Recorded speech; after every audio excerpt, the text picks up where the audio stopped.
अपने शहर की लेटेस्ट खबरों के लिए चैनल को सब्सक्राइब करें और बेल आइकन को दबाएं।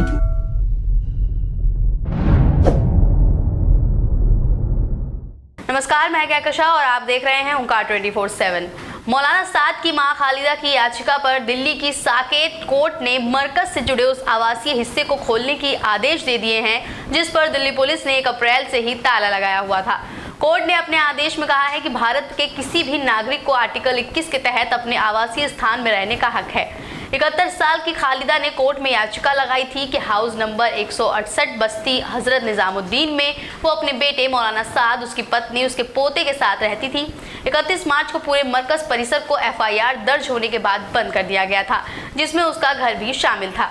खालिदा ने कोर्ट से अपने घर को खुलवाने की गुजारिश की थी। खालिदा ने अपनी अर्जी में कहा था कि पिछले 6 महीने से वे अपने घर में नहीं घुस पा रही हैं। कोर्ट ने प्रशासन और पुलिस को आदेश दिया है कि 5 वर्किंग डे में इस घर को खुलवाया जाए। कोर्ट ने कहा है कि इन 5 दिनों के दौरान जांच के दौरान एजेंसियां चाहे तो इस परिसर का मुआयना कर सकती हैं, लेकिन इसके साथ साथ मोहम्मद साद की मां खालिदा को कोर्ट ने निर्देश दिया है कि वो केवल संपत्ति के आवासीय भाग का ही इस्तेमाल करेंगे और सिर्फ परिवार के लोग ही रहने के लिए इमारत का इस्तेमाल कर सकेंगे।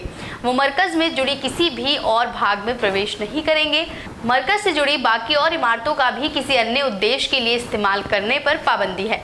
पुलिस प्रशासन नाकाम रहे। साकेत कोर्ट ने इस मामले में दिल्ली पुलिस और SDM से इस मामले से स्टेट रिपोर्ट दाखिल करने को कहा था, लेकिन पुलिस और प्रशासन दोनों ही कोर्ट में ऐसा कोई भी कानून या नियम पेश नहीं कर पाए जिसके तहत खालिदा का घर बंद रखने का प्रावधान हो। इस मामले में खालिदा की तरफ से कई बड़े वकील कोर्ट में पेश हुए, जिसमें सलमान खुर्शीद भी शामिल थे।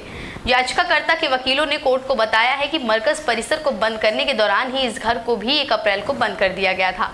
पुलिस की जांच इस मामले में पूरी होने के दौरान जब घर को खोलने के लिए चाबी मांगी गई तो पुलिस और प्रशासन मामले को लगातार टालते रहे।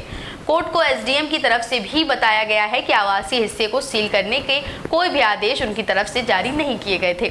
दोनों के प्रवेश द्वारा अलग अलग याचिकाकर्ता खालिदा ने कोर्ट को बताया कि मरकज परिसर में एक आवासीय भाग है जो 4 मंजिला इमारत है और आवासीय भवन को दीवार से 2 खंडों में विभाजित किया गया है, जिसमें एक खंड में आवेदक और उनका परिवार बसता था, जबकि दूसरा हिस्सा मरकज आने वाले लोगों के लिए था। प्रवेश द्वार दोनों इमारतों के लिए अलग अलग हैं और आपस में जुड़े हुए नहीं हैं। याचिका में कहा गया था कि परिवार के किसी भी सदस्य को आज तक पुलिस द्वारा आवासीय भाग में प्रवेश करने की अनुमति नहीं दी गई थी, जबकि कानून के किसी भी प्रावधान में आवासीय संपत्ति को इस तरह बिना किसी कारण के बंद करने की इजाजत भी नहीं है। उस वक्त दिल्ली पुलिस के द्वारा घर की चाबियां कोरोना के मद्देनजर सैनिटाइजेशन कराने के लिए ली गई थी, लेकिन वापस ही नहीं दी गई। इस तरह की और तमाम जानकारी के लिए बने रहिए ओंकार 24/7 के साथ।